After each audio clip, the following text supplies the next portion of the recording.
What's up, friends? Hey, I was just laying here about to get me a little beauty sleep when I got a notification across my phone about the bail hearing for Sean Diddy Combs. I don't want to just keep talking about Diddy, but because this news has just been released, I figured let's talk about this together. I don't even know why he has been denied this fourth time, but we are going to figure this out together. Okay, so let's get to it. This is via USA Today. It is written by Kimmy Robinson, and it was dropped at 5:54 p.m. Eastern Time, which is about maybe 40 minutes ago. Yeah, probably something like 40 minutes ago. So let's go.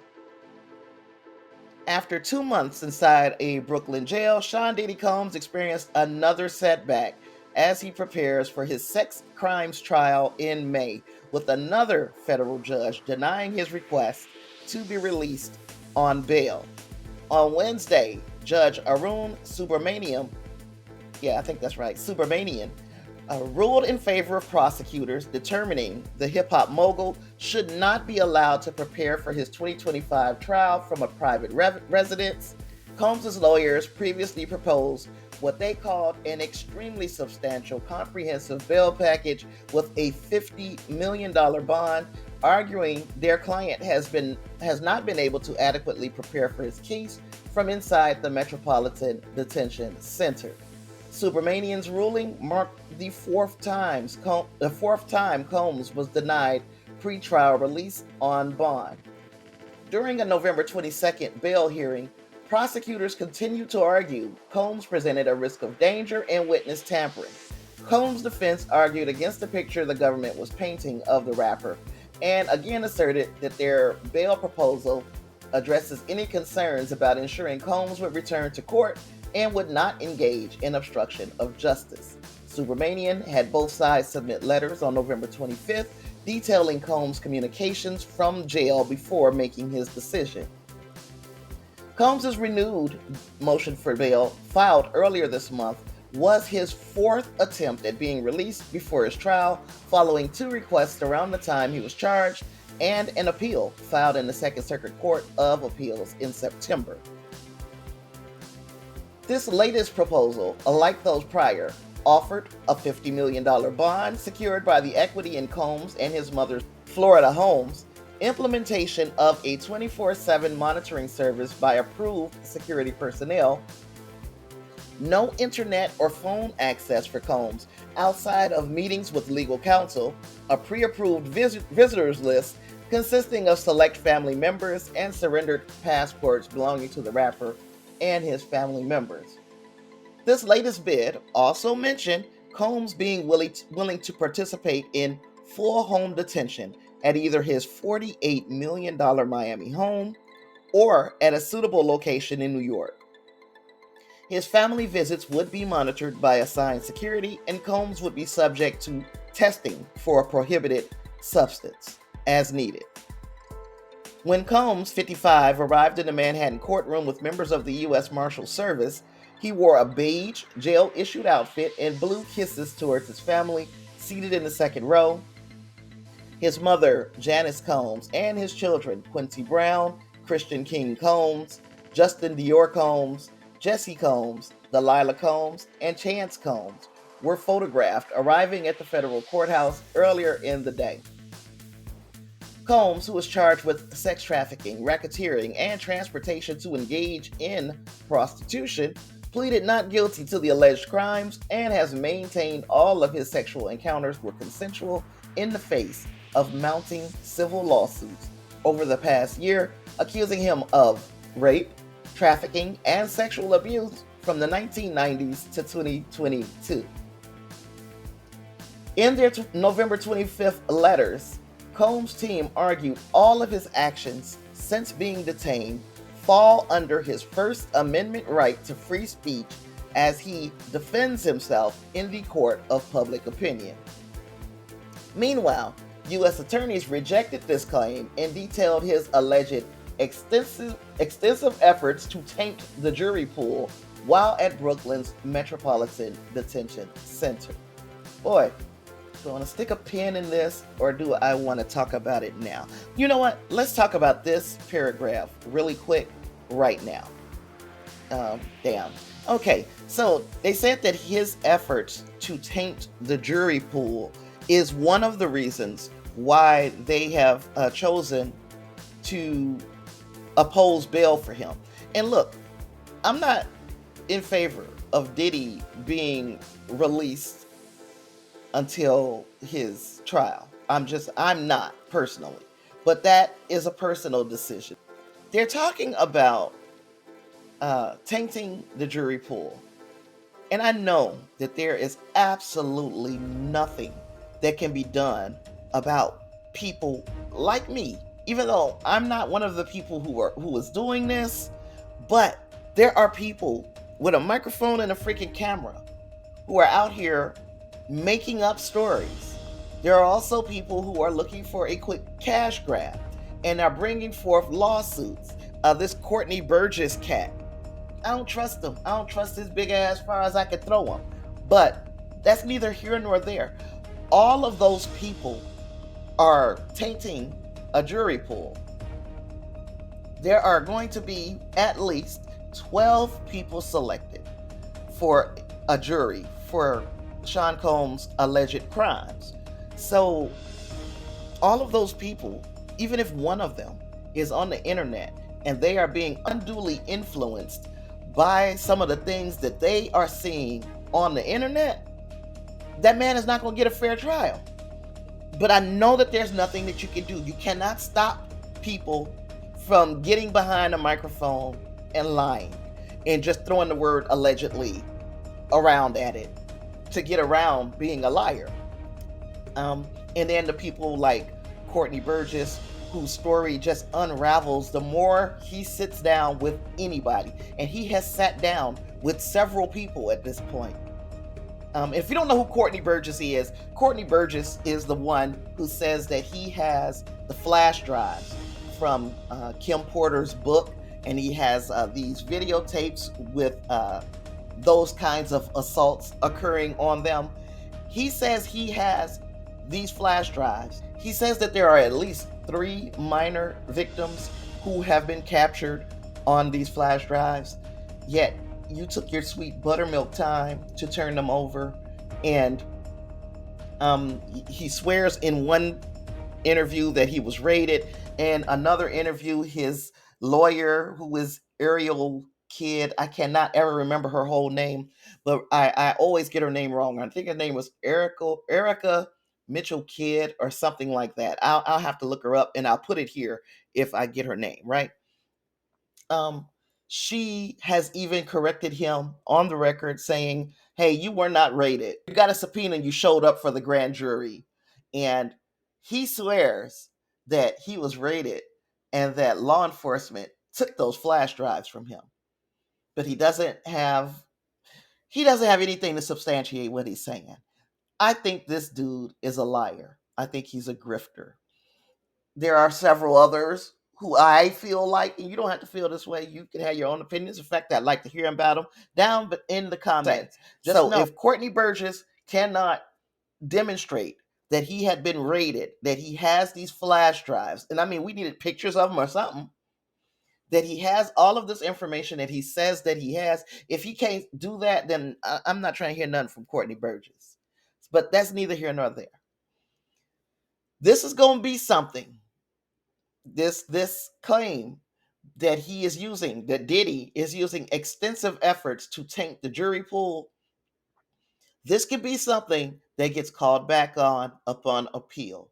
And the reason why I'm saying this is because he's not able to put his side of the story out there, but all of these people with microphones and cameras are able to make up their version of the truth. It's going to make for a very unfair trial. Even though the one thing that I know for sure that he has done, he needs to serve time for, and that is the assault upon Cassie Ventura and then the subsequent lying about that. So no, we can't trust him either. I don't trust too many people, but we definitely can't trust what Diddy says. But Legally, his attorneys are going to have a leg to stand on when they say that he is being unfairly prosecuted in the court of public opinion and that he is unable to put an alternate narrative out there because he is locked up. Anywho, in his filing, Damian Williams, the U.S. Attorney for the Southern District of New York, noted district courts have interpreted obstruction to include willful actions that jeopardize the integrity of judicial proceedings. He claimed Combs has used multiple unauthorized means of communications, which make it difficult or impossible to monitor the defendant's communications. I'm going to stop here for a second because Diddy ain't doing himself no favors either. If you cannot follow the rules while you are locked up in the detention center, what makes me think that we're gonna send you to your crib and you're gonna be able to follow the rules there? If you are getting around the rules at the Metropolitan Detention Center, why wouldn't you be able to get around the rules at your house? That it doesn't make sense. And Diddy should know at this stage of the game that the way to get let out on bail is by exhibiting kind of exemplary behavior while you're behind bars. You don't want to be there. So why are you going into what jailhouse politics and I'm gonna put some money on your books if you let me use your phone pen or anything like that? Why are you doing that? That's unnecessary stuff, Diddy. So either you want to get out or you don't. But your actions inside are saying you don't want to get out. But anyway, as mentioned in a previous filing, Combs has used other inmates' methods of outside communication, including phone access codes and a service called Contact Me ASAP to speak with people outside the MDC. Williams wrote, the government has no way of knowing whether there are other PAC or Contact Me ASAP accounts the defendant is using of which the government is not aware. Put simply, when the defendant uses other inmates' accounts, his communications are very difficult, if not impossible, for the BOP and the government to track and monitor. In a previous filing, Combs' lawyers said they were unaware of contactmeasap.com by an inmate was unauthorized by the Bureau of Prisons, as it is widely used in the prisons. They also noted the government has never once instructed defense counsel to have Mr. Combs refrain from using the service, nor has the Bureau of Prisons. Now, let's be realistic. Anybody who is transitioned into jail or prison get the rules. I don't know if the legal counsel gets the rules, but the detainee, the person who is being locked up, they get the rules. You know what you are and what you aren't supposed to do, and they're not leaving it to chance for another inmate to tell you what you can and cannot do behind bars. They are making sure that the rules are explicit to you so that when you break them, they can adequately punish you. That is the part of the cycle of keeping your ass locked up. So Diddy knows, just like I know, features that you're not supposed to use in jail. I've never been to jail. I know people who have. One thing I know for certain is you can't do three-way calling. You can't use other people's phone access codes. You can't do that. We know that. He knows that, and I know that. He knows that because he's locked up. I know that because I know people who have been locked up. Ooh. Inmates will frequently use other inmates' minutes to allow for one, more than one call in a 1 hour period, and two, more phone calls once their 300 minutes expire. That doesn't make it within the rules because a bunch of people who, of course, they are in desperate situations, but many of them are in this desperate situation behind bars because they did something to put themselves there. And I'm saying many, not all. So many of the people who are behind bars are there because they did something to put themselves there. So inmates frequently using other inmates' minutes is like saying criminals using other criminals' methods. It's still criminal shit. You're just doing it behind bars with the things that you are able to be a criminal with. So you can't be out here knocking people upside the head, robbing folks, whatever. So you are doing the jailhouse equivalent of that if you are just a criminal to your heart. But anyway, okay, so they want to use more than one call in a 1 hour period, and they want more phone calls once their 300 minutes expire. Defense attorney Tony Garrigos previously wrote, adding that Bureau of Prison officials are able to monitor every message Mr. Combs sends and receives. You would be able to do that even more if you were using your own phone access code. If you're using somebody else's phone access code, then is that Diddy saying that, or is that the person whose phone access code that he used? Is it Diddy making the three-way calls, or is it the person whose phone access code he used? We're not stupid. Okay, so he said Diddy stopped using Contact Me ASAP as of November 16th, 2024. You sure about that? However, Williams alleged Combs continued to use the Contact Me ASAP account of at least one other inmate, sending messages to a family member as recently as November 24th, 2024. He also claimed, while at the Metropolitan Detention Center, the defendant has instructed family members and third parties to contact multiple potential victims and witnesses. If this is true, Diddy is shooting himself in the foot. Okay, so the first time Combs sought bail, U.S. Magistrate Judge Robin Tarnofsky sided with U.S. Attorney's argument that Combs posed a risk if he were to be released for home detention.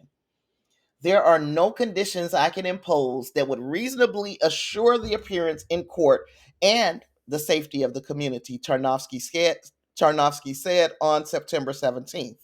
I don't know that I think you can trust yourself, and I don't believe that counsel has the ability to control you, given the very significant concerns I have, particularly because of substance abuse and what seem like anger issues. And that is a huge issue because we take for granted that because Diddy has been locked up for a couple months now, that he's pretty much clean.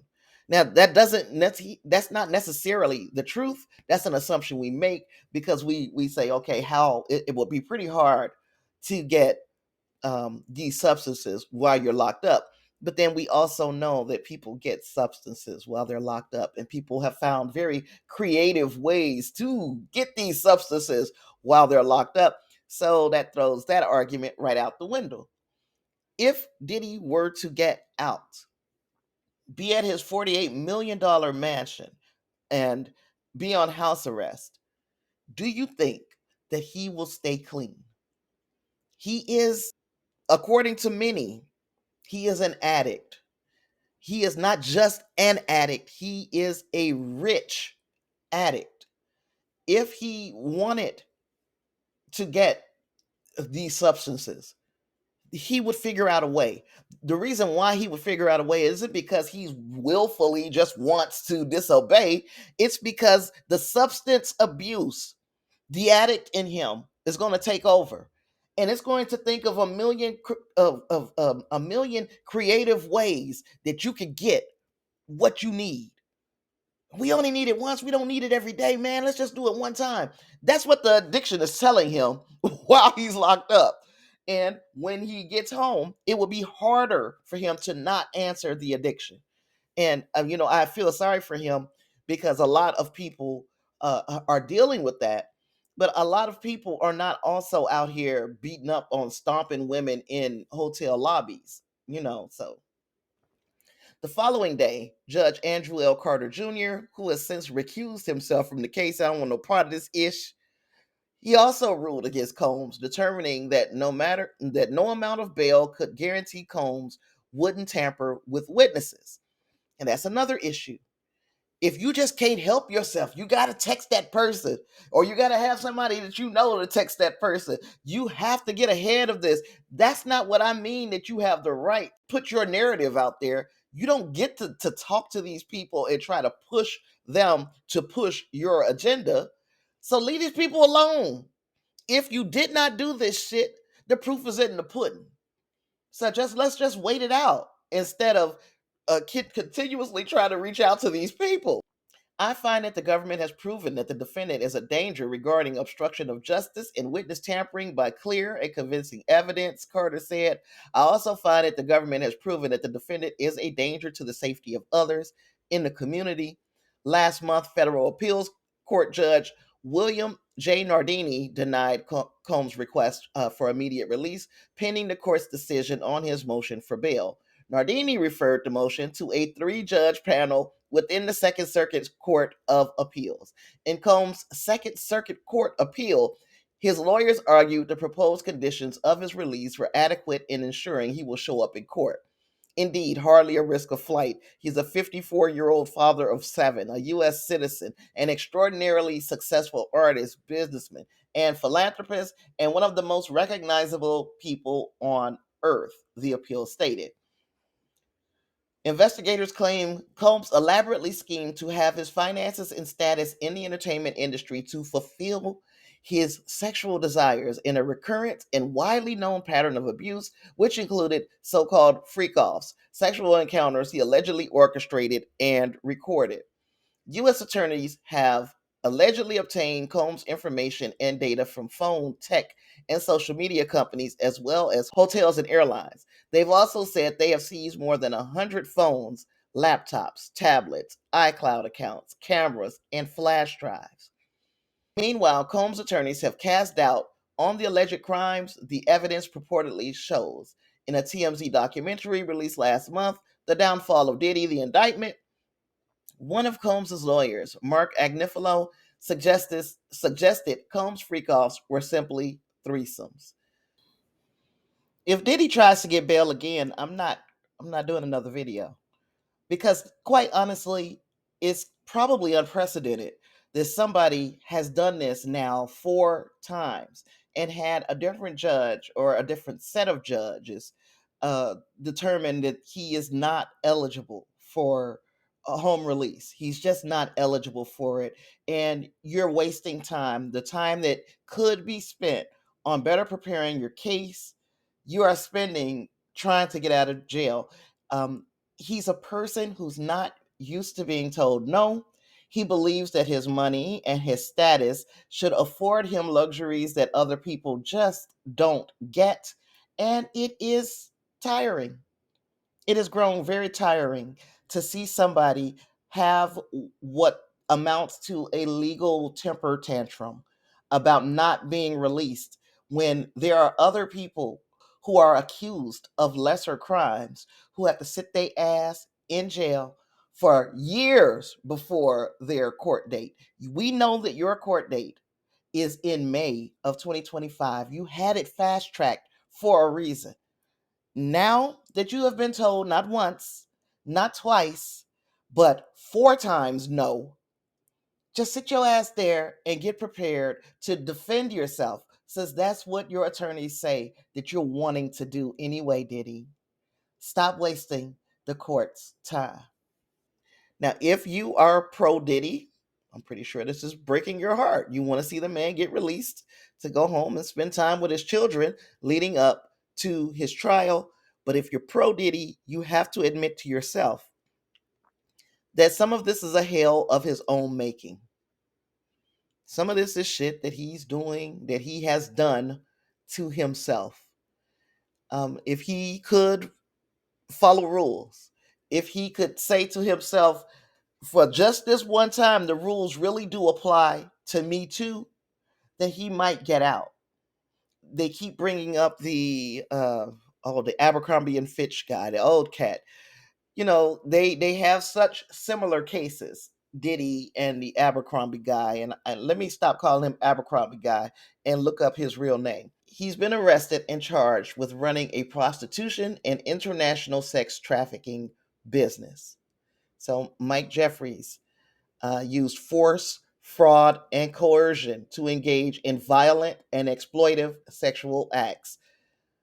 The difference between him and Diddy is they both were arraigned, or they both were indicted in New York, from in different courts, but the Abercrombie and Fitch guy is out on bail, and people are really upset that he was released on bail and Diddy was not.